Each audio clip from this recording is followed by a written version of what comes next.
Hoje nós vamos falar sobre uma decisão do STJ acerca da possibilidade ou não de uma questão meramente formal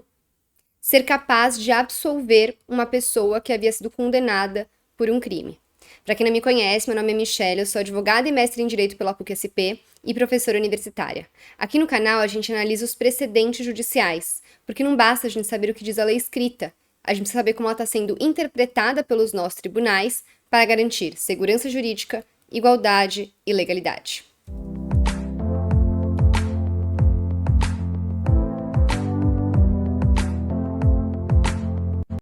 Antes da gente começar a nossa análise, não se esqueça de se inscrever no canal, dar o seu like nesse vídeo e compartilhar esse vídeo com outras pessoas que possam se interessar sobre esse assunto. Então vamos lá.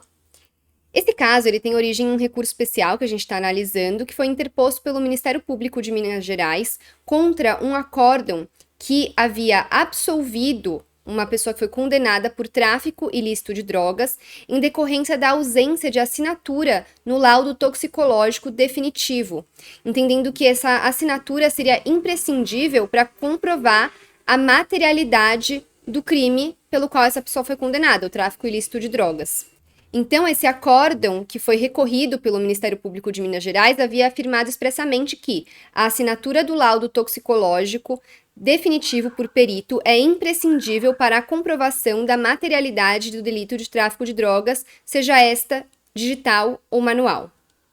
Então, o Ministério Público entrou com esse recurso especial, alegando violação ao artigo 33 da Lei sobre Políticas Públicas de Drogas e a alguns artigos do Código de Processo Penal. E o que foi alegado pelo Ministério Público, basicamente, foi que a jurisprudência do STJ já tem um entendimento consolidado de que a ausência de assinatura do laudo toxicológico definitivo não tem o condão de afastar a materialidade do delito de tráfico de drogas, porquanto tal deficiência não passa de mera irregularidade. E ele também vai alegar que existiam vários outros fatores que comprovavam a materialidade do crime e que no laudo constava o nome do perito, a identificação dele completa e que só faltou essa formalidade que foi uma assinatura.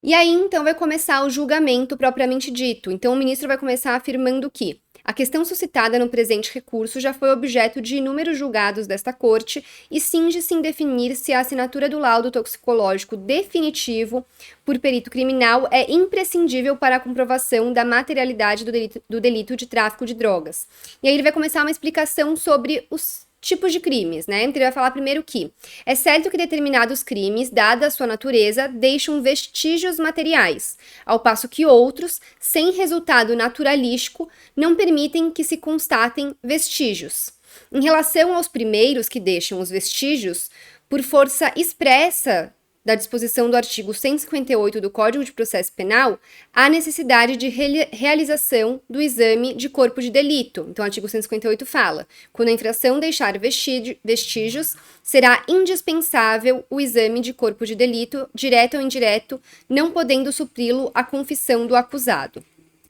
E vai falar aqui especificamente sobre o crime de tráfico de drogas. A Lei de Políticas Públicas sobre Tráfico de Drogas é clara também ao falar no artigo 50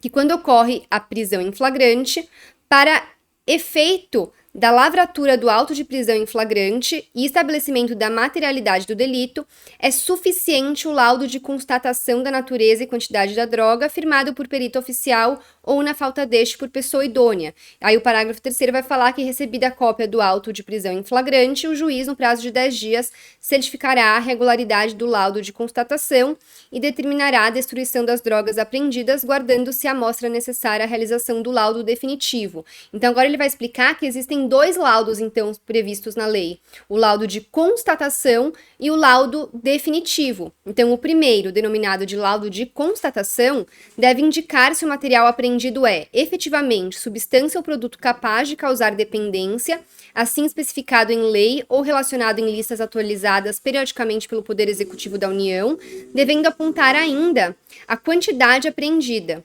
Trata-se, portanto, de um exame provisório, apto ainda que sem maior aprofundamento a comprovar a materialidade do delito e, como tal, autorizar a prisão do agente ou a instauração do respectivo inquérito policial, caso não verificado o estado de flagrância. É firmado por um perito oficial ou, em sua falta, por pessoa idônea. E, além desse laudo de constatação, a gente tem o laudo definitivo, que é realizado de forma científica e minuciosa e, como o próprio nome indica, deve trazer a certeza quanto à materialidade do delito, definindo se o material analisado efetivamente se cuida de substância ilícita, a fim de embasar um juízo definitivo acerca do delito. E uma observação importante que eles colocam também é que nada impede que o mesmo perito elabore o laudo de constatação e, em seguida, o laudo definitivo. E aí, feitos esses esclarecimentos para diferenciar o laudo de constatação do laudo definitivo, o ministro vai falar que a própria terceira sessão do STJ já havia pacificado o entendimento de que o laudo toxicológico definitivo, em regra, é imprescindível a comprovação da materialidade dos delitos envolvendo entorpecentes e que, ausente esse laudo definitivo, é forçosa a absolvição do acusado, ressalvada, no entanto, em situações excepcionais, a possibilidade de aferição da materialidade do delito por laudo de constatação provisório, desde que este tenha sido elaborado por perito oficial e permita grau de certeza idêntico ao do laudo definitivo. Ou seja, em algumas situações excepcionais, o STJ admite a condenação de uma pessoa somente com base no laudo de constatação. Isso é importante para vocês entenderem o resultado desse julgamento. Então, fixem isso. Em algumas situações, o STJ permite que somente o laudo de constatação seja suficiente para a condenação de uma pessoa por um crime. Não seria necessário, então, o laudo definitivo em situações excepcionais.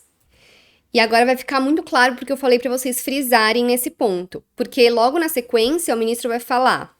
se a materialidade delitiva do crime de tráfico pode, excepcionalmente, ser comprovada por laudo de constatação provisório, não há de ser diferente a compreensão nos casos em que o exame toxicológico definitivo não possui assinatura válida do perito. Ou seja, pelas razões acima elencadas, reputa-se que esses casos em que não consta a assinatura do perito oficial que elaborou o laudo toxicológico definitivo também se enquadram nas excepcionalidades mencionadas no outro julgado que ele havia mencionado acima. E isso é muito importante, porque quem está me acompanhando aqui, que já tem uma noção do que é a ratio decidendi de um precedente judicial e da importância dessa ratio decidendi, que é a razão fundamental de uma decisão, ser observada nos casos futuros, vai perceber que foi justamente o que o ministro fez nesse caso. Porque ele falou assim: olha, se naquele outro caso que a gente já julgou, a gente já entendeu que excepcionalmente a gente nem precisa do laudo definitivo para a condenação de uma pessoa, como que a gente pode falar que a falta da assinatura num laudo definitivo vai ter como consequência automática a absolvição de uma pessoa? Isso não seria coerente com o julgamento anterior. Então, nesse caso, por uma questão de coerência com a ratio decidendi, com a razão fundamental do julgado anterior que ele citou nessa decisão, ele falou: a gente não pode chegar a outra conclusão que não a de que a falta da assinatura no laudo definitivo não implica automaticamente na absolvição do réu. A gente teria que ver também os outros pontos que tem na ação, os outros fatos dessa ação, para verificar se a materialidade está comprovada a despeito de não existir essa assinatura do laudo definitivo. E aí, com o objetivo de continuar fundamentando e demonstrando a coerência desse julgamento, o ministro vai citar diversos outros julgados em que o STJ já havia afirmado o entendimento de que a simples falta de assinatura do perito criminal no laudo definitivo constitui mera irregularidade e não tem o condão de anular o exame, sobretudo nos casos em que o perito oficial está devidamente identificado com seu nome e número de registro no documento e houve resultado positivo para as substâncias ilícitas analisadas. E aí, com base nisso, o ministro vai voltar para o caso concreto, porque no caso concreto que deu origem a esse recurso especial, o Tribunal de Justiça de Minas Gerais havia absolvido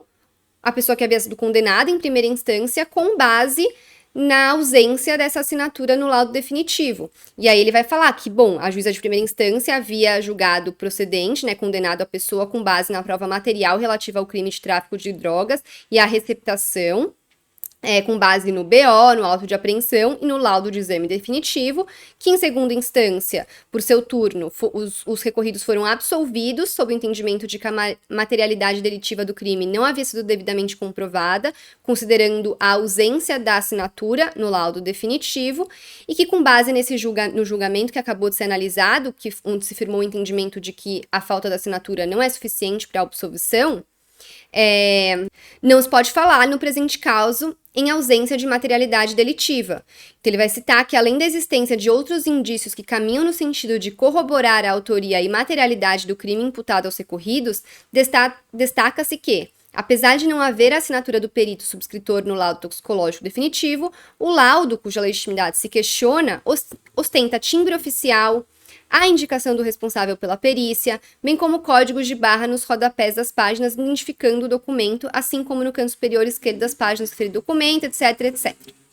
Ou seja, basicamente dizendo que a falta de assinatura não retira a idoneidade desse documento, desse laudo toxicológico definitivo. Então, com base nisso, o acórdão recorrido foi reformado para que a sentença de primeira instância seja mantida, para que eram 2 réus, na verdade, fossem condenados pelo crime de tráfico de drogas. E aí, como sempre nesses casos, foi firmada a seguinte tese: a simples falta de assinatura do perito encarregado pela lavratura do laudo toxicológico definitivo constitui mera irregularidade e não tem o condão de anular a prova pericial na hipótese de existirem outros elementos que comprovem a sua autenticidade, notadamente quando o expert estiver devidamente identificado e for constatada a existência de substância ilícita. Então, principalmente se você é advogado ou advogada na área criminal, saiba que se o seu cliente ou sua cliente foi condenada com base num laudo pericial definitivo que não contém assinatura, você pode até entrar com recurso, mas muito dificilmente você vai conseguir reverter essa decisão com base nisso para conseguir a absolvição dos seus clientes. Você teria que demonstrar outros fatores, como o fato de que, talvez, além de não ter assinatura, o laudo também está incompleto, ou não contém a qualificação completa do perito, não contém um timbre oficial, não contém outros elementos que seriam imprescindíveis, então, para atestar a idoneidade desse laudo definitivo. Tá bom? Bom, espero que tenha gostado. Se gostou, deixa seu like. Não esquece de compartilhar esse vídeo com outras pessoas que possam se interessar sobre esse assunto, por esse assunto. E, por fim, até me distraí que veio um barulho aqui da rua. Mas, enfim, por fim, não deixe de também se inscrever no canal, porque quase semanalmente eu analiso as decisões do STJ e do STF em sede de julgados de observância, precedentes de observância obrigatória.